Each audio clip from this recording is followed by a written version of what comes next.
આજે સુપ્રીમ કોર્ટમાં રાષ્ટ્રીય રાજધાનીમાં પ્રદૂષણને કાબૂમાં લેવાના પગલાં લાગુ કરવાની માંગ કરતી અરજી પર સુનાવણી થઈ। સુપ્રીમ કોર્ટે દિલ્હીમાં વાયુ પ્રદૂષણ અંગે કેન્દ્ર સરકારનો જવાબ માંગ્યો। સુપ્રીમ કોર્ટે રાજ્ય સરકારને ફટકાર લગાવી કહ્યું, પરવાનગી વિના ગ્રેડ 4 હટાવી શકાશે નહીં। સુપ્રીમે કેન્દ્ર સરકારને પૂછ્યું કે એક્યુઆઈ 300 થી 400 ની વચ્ચે પહોંચી ગયો ત્યારે સ્ટેજ 3 લાગુ કરવામાં 3 દિવસનો વિલંબ કેમ થયો।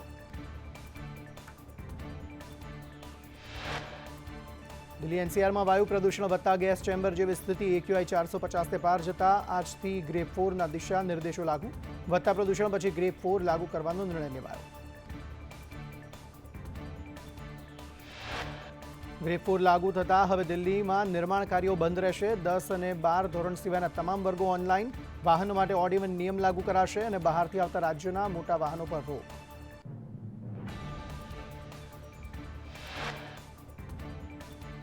સુપ્રીમની ફટકાર બાદ દિલ્હીમાં વધી રહેલા પ્રદૂષણને લઈ સરકાર એક્શન મોડમાં। દિલ્હીના પર્યાવરણ મંત્રી ગોપાલ રાયે વિવિધ વિભાગના વડા સાથે બેઠક યોજી તાત્કાલિક ગ્રેડ 4 ને લાગુ કરવા કહ્યું હતું।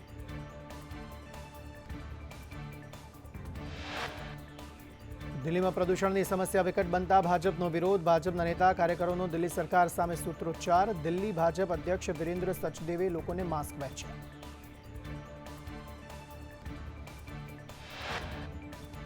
દિલ્હી ભાજપ અધ્યક્ષ વિરેન્દ્ર સચદેવે આમ આદમી પાર્ટી પર પ્રહાર કરતા કહ્યું, પ્રદૂષણની સમસ્યા માટે આપની સરકાર જવાબદાર। કેજરીવાલે ફક્ત ઇવેન્ટ મેનેજમેન્ટ કર્યું, પ્રતિબંધોથી પ્રદૂષણમાં કોઈ ફરક નથી પડ્યો।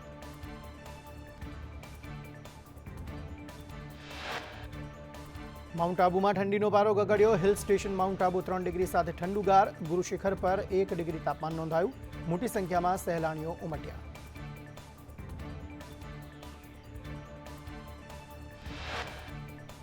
રાજ્યમાં ઠંડીના ચમકારાની શરૂઆત। રાજ્યના 16 જિલ્લાઓમાં તાપમાન 20 ડિગ્રીથી ઓછું નોંધાયું। સૌથી ઓછું તાપમાન ગાંધીનગરમાં 15.8 ડિગ્રી નોંધાયું।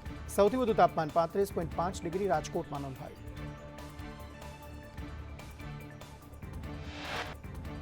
મહારાષ્ટ્રમાં મતદાન પહેલા રાહુલ ગાંધીએ પત્રકાર પરિષદ સંબોધી અને ભાજપને આડે હાથ લીધી। રાહુલે ભાજપ અને અદાણીનું ગઠબંધન હોવાના આરોપ લગાવ્યા। કહ્યું, એક હે તો સેફ એના સૂત્રથી ભાજપ અને અદાણી મહારાષ્ટ્રના પૈસા લૂંટી રહ્યા છે। રાહુલ ગાંધીએ ભાજપ પર પ્રહાર કરતા કહ્યું કે મુંબઈની ભાજપ ધારાવીની જમીન અદાણીને આપવા માંગે છે। મહારાષ્ટ્રમાંથી ઘણા પ્રોજેક્ટ છીનવીને બીજા રાજ્યોમાં ગયા। 7 લાખ કરોડના પ્રોજેક્ટ છીનવી લેવામાં આવ્યા। રાહુલ ગાંધીના આરોપો પર ભાજપના વળતા પ્રહાર। કહ્યું, રાહુલ જૂનું ટેપ રેકોર્ડિંગ બગાડે છે। વધુમાં કહ્યું, છોટા પોપટ કરે કોંગ્રેસ ચોપટ।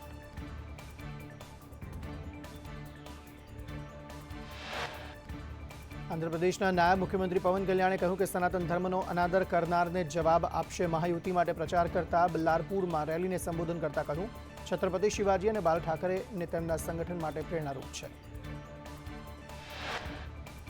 આમ આદમી પાર્ટી સાથે છેડો ફારનાર કૈલાશ ગેહલોત ભાજપમાં જોડાયા। કેન્દ્રીય મંત્રી મનોહરલાલ ખટ્ટરે ભાજપની સદસ્યતા અપાવી। કાલે આપને અલવિદા કહેતા ગેહલોતે દિલ્હી સરકાર પર ગંભીર આરોપ લગાવ્યા હતા। ભાજપમાં જોડાતા આજે કૈલાશ ગેહલોતે આમ આદમી પાર્ટી પર પ્રહાર કરતા કહ્યું, આપમાં આત્મવિશ્વાસ તૂટી ગયો છે। આમ આદમી પાર્ટી છોડવાનો નિર્ણય લેવો ખૂબ જ મુશ્કેલ હતો। આપના આરોપ પર કૈલાશ ગેહલોતે કહ્યું, કોઈના દબાણમાં આપ છોડવાનો નિર્ણય લીધો નથી। ગેહલોતે કહ્યું, વકાલત છોડી અન્ના હજારેની વિચારધારા સાથે જોડાયા હતા।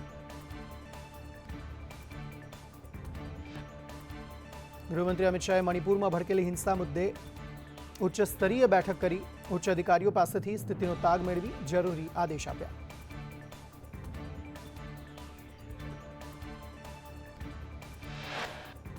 રાજકોટના જૂના માર્કેટિંગ યાર્ડમાં છોટા હાથીના ચાલકે સ્ટીરિંગ પરથી કાબુ ગુમાવતા અકસ્માત। છોટા હાથીએ ટામેટાના 200 કેરેટને અડફેટે લીધા।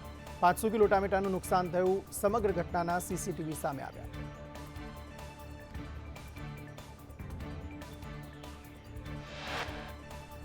વાવ બેઠકમાં મતગણતરી પહેલા ફરી ચર્ચાઓ તેજ। ગેનીબેન માવજીભાઈનો ફોટો વાયરલ થતા ચર્ચા।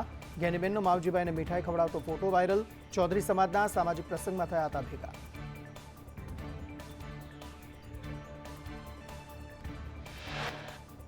પાટણ કોલેજમાં વિદ્યાર્થીના રેગિંગની ઘટનાને લઈ વીર નર્મદ સાઉથ ગુજરાત યુનિવર્સિટી થઈ એલર્ટ। દક્ષિણ ગુજરાતની 300 કોલેજોને અપાઈ સૂચના।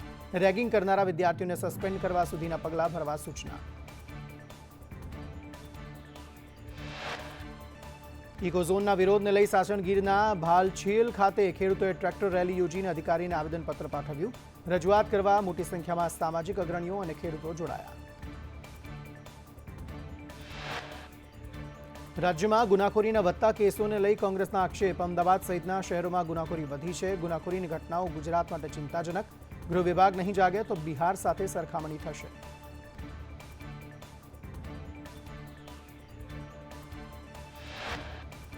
મહેસૂલી સેવાઓના પેમેન્ટને લઈ સરકારે લીધો મહત્વનો નિર્ણય. હવેથી મહેસૂલી સેવાઓમાં પેમેન્ટ ઓનલાઈન સ્વીકારાશે.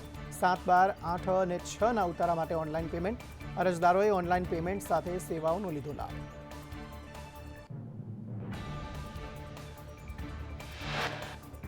પંચમહાલ જિલ્લામાં ડીએપી ખાતરની અછત વર્તાઈ. શિયાળુ ખેતી માટે ડીએપી ખાતર ન મળતા ખેડૂતો પરેશાન. ખેડૂતો ડીએપીની જગ્યાએ નર્મદા એનપીકે ખાતર ખરીદવા મજબૂર.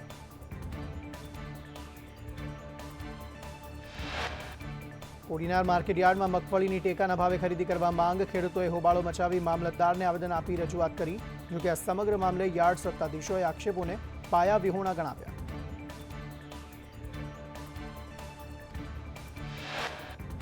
કોડીનાર માર્કેટિંગ યાર્ડમાં ફરી ખેડૂતોનો હોબાળો. મગફળીના યોગ્ય ભાવ ન મળતા ખેડૂતોએ હરાજી બંધ કરાવી. ટેકાના ભાવથી મગફળી ખરીદવા ખેડૂતોની માંગ.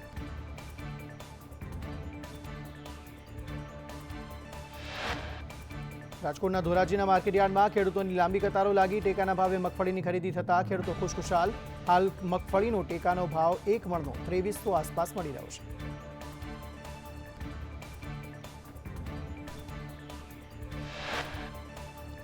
સાવરકુંડલા માર્કેટયાર્ડમાં ટેકાના ભાવે મગફળીની ખરીદીનો પ્રારંભ. સાવરકુંડલામાંથી 4000 ખેડૂતોને ટેકાના ભાવે મગફળીની ખરીદી કરવા માટે બોલાવાયા. મગફળીના ભાવ સંતોષકારક મળતા ખેડૂતોમાં આનંદ.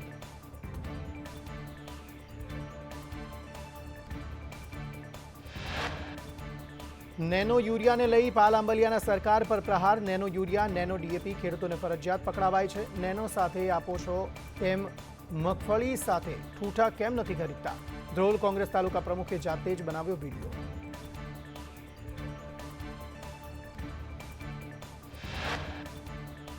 ખ્યાતિકાંડની તપાસ ક્રાઇમ બ્રાન્ચને સોંપાઈ. સમગ્ર કાંડની તપાસ કરશે હવે ક્રાઇમ બ્રાન્ચ. ફરાર ડોક્ટર આરોપી સામે લુકઆઉટ નોટિસ. આરોપી ગુજરાત બહાર ભાગી ગયા હોવાની શંકા.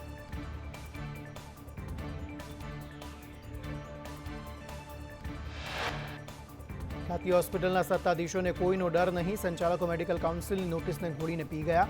ગુજરાત મેડિકલ કાઉન્સિલની નોટિસનો જવાબ નહીં. 7મા દિવસે પણ હોસ્પિટલે નોટિસનો જવાબ ન આપ્યો. ખ્યાતિ હોસ્પિટલના માત્ર એક જ આરોપી તબીબને પકડાયો. મુખ્ય આરોપી કાર્તિક પટેલ હજુ પોલીસથી પહોંચતી દૂર. 7મા દિવસે પણ મૃતકોનો પીએમ રિપોર્ટ નહીં. આરોગ્ય વિભાગની ગંભીર બેદરકારી.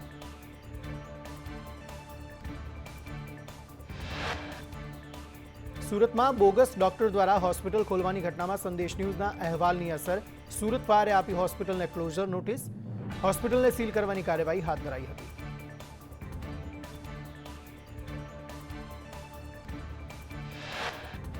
મહેસાણામાં શંકુઝ હોસ્પિટલની ઉઘાડી લૂંટ. કેન્સરના દર્દીને પણ ન છોડ્યા. દર્દી પાસેથી ઓપીડી ફી અને અન્ય ચાર્જ વસૂલ્યા. પીએમજે યોજનાના લાભાર્થી પાસેથી 12,115 વસૂલ્યા. દર્દી આરોગ્ય વિભાગને કરી લેખિત રજૂઆત.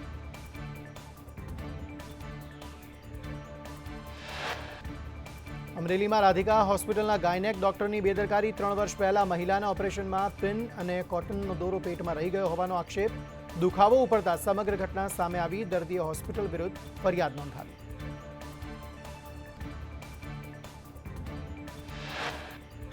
નવસારી સિવિલમાં દવાની અછતને લઈ લોકોને હાલાકી. દવાના અપૂરતા જથ્થાને કારણે દર્દીઓ બહાર મોંઘા ભાવની દવા ખરીદવા મજબૂર.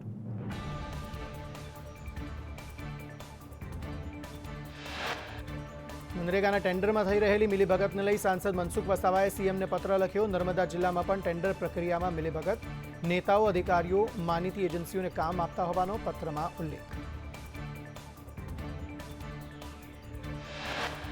દાહોદમાં નકલી એનએ હુકમમાં વધુ 6 ઝડપાયા. 11 સર્વે નંબરોમાં નકલી હુકમો કરાયા હતા. તપાસમાં પુરાવાના આધારે વધુ 6 લોકોની ધરપકડ. પોલીસે તમામ આરોપીઓને કોર્ટમાં રજૂ કર્યા.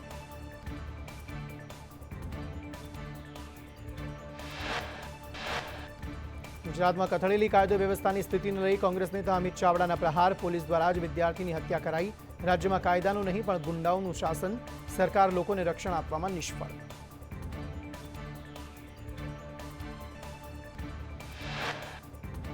પોલીસ ભરતીની તૈયારી કરતી કચ્છની દીકરીઓ માટે મિશન ખાખી સેમિનારનું આયોજન મહિલા અને બાળ વિકાસ વિભાગે મહિલાઓને પોલીસ ભરતી વિશે માહિતી આપી.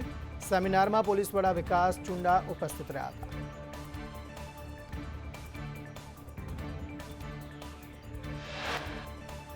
દાહોદના ઝાલોદમાં ઇતિહાસ રચાયો. એક દસ્તાવેજમાં સહી કરવા 60 લોકો આવ્યા.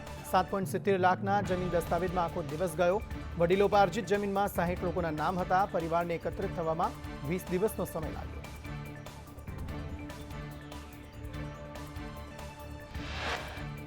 ખેડા જિલ્લા દૂધ ઉત્પાદક સહકારી સંઘનો વિવાદ વકર્યો. જૂના ચેરમેન વિસ્તારના 105 કર્મીને છૂટા કરાયા. એસઆરએસના કર્મચારીઓને કરાયા છૂટા. જેને કાયમી કરવાના હતા તેને પાણીચું આપી દીધું.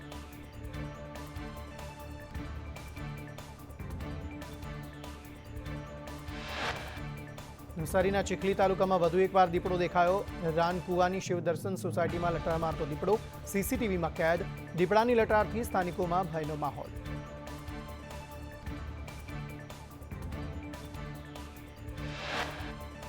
પ્લેટામાં આતંક મચાવનાર દીપડો પાંજરે પુરાયો. દીપડાએ એનિમલ હોસ્ટેલના 2 વાછરડાનું મારણ કર્યું હતું. ફોરેસ્ટ વિભાગે દીપડાને પકડવા 2 પાંજરા મૂક્યા હતા.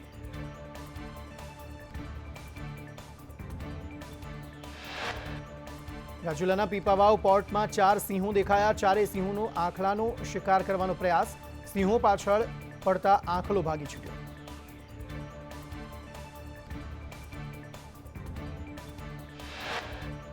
વડોદરા ભાજપના પૂર્વ કોર્પોરેટરના પુત્રની હત્યા. રમેશ પરમારના પુત્ર તપન પરમારની હત્યા. હુમલો થયા બાદ ટૂંકી સારવાર બાદ યુવકનું મોત નીપજ્યું હતું.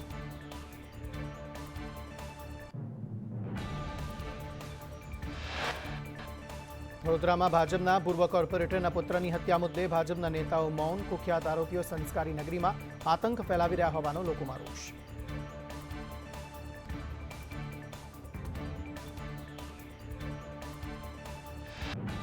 વડોદરામાં પૂર્વ નગરસેવકના પત્રની હત્યા કેસમાં જેસીપી મનોજ નેનામાનું નિવેદન. 2 અલગ અલગ ગુના નોંધવામાં આવ્યા છે.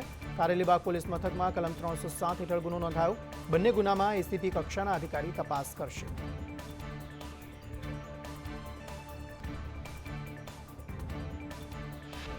અમદાવાદના એલિસ બ્રિજમાં વેપારીની હત્યાને લઈ પોલીસ કમિશનરનું નિવેદન. આ ઘટના સોપારી કિલિંગની હતી. મૃતકના ભત્રીજાએ 25 લાખમાં અનુ રાજપૂતને સોપારી આપી હતી. પોલીસે રતલામથી 3 આરોપીઓને ઝડપી વધુ તપાસ હાથ ધરી.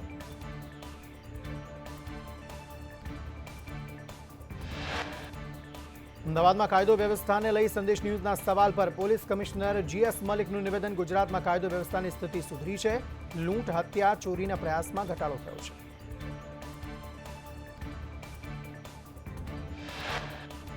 અમદાવાદમાં નકલી જજ મોરિસ ક્રિશ્ચિયન સામે વધુ એક ફરિયાદ નોંધાઈ. શાહીબાગ એએમસી જમીન કૌભાંડ મુદ્દે કારંજ પોલીસ સ્ટેશનમાં ફરિયાદ નોંધાઈ. મોરિસ ક્રિશ્ચિયનને મેટ્રો કોર્ટમાં રજૂ કરાયો. પોરબંદરમાં ભારત પાકિસ્તાનના માછીમારો વચ્ચે ધીંગાણું. અરબી સમુદ્રમાં ભારતીય માછીમારો પર પાકિસ્તાન મરીન દ્વારા ફાયરિંગ. ઇન્ડિયન કોસ્ટગાર્ડે ભારતીય માછીમારોને બચાવ્યા. ઘટનામાં ફિશિંગ બોટની જળ સમાધિ.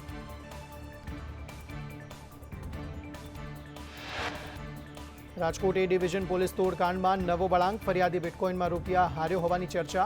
હારેલા રૂપિયા આપવા ન પડે માટે માર માર્યાનો કર્યો આક્ષેપ. પોલીસે માર મારી સોનું લીધું હોવાના આક્ષેપ. સમગ્ર કેસમાં 2 પોલીસકર્મીને કરાયા છે સસ્પેન્ડ.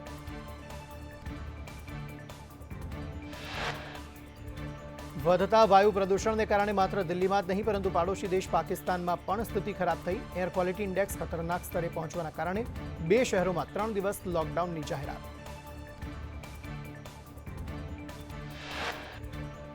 પાકિસ્તાનની પંજાબ સરકારે આવતા અઠવાડિયે લાહોર અને મુલતાનમાં 3 દિવસ માટે સંપૂર્ણ લોકડાઉન લાદ્યું. આ બંને શહેરોમાં AQI 2000ને પાર કરતા પંજાબ પ્રાંતની સરકારે લોકડાઉનનો નિર્ણય લીધો.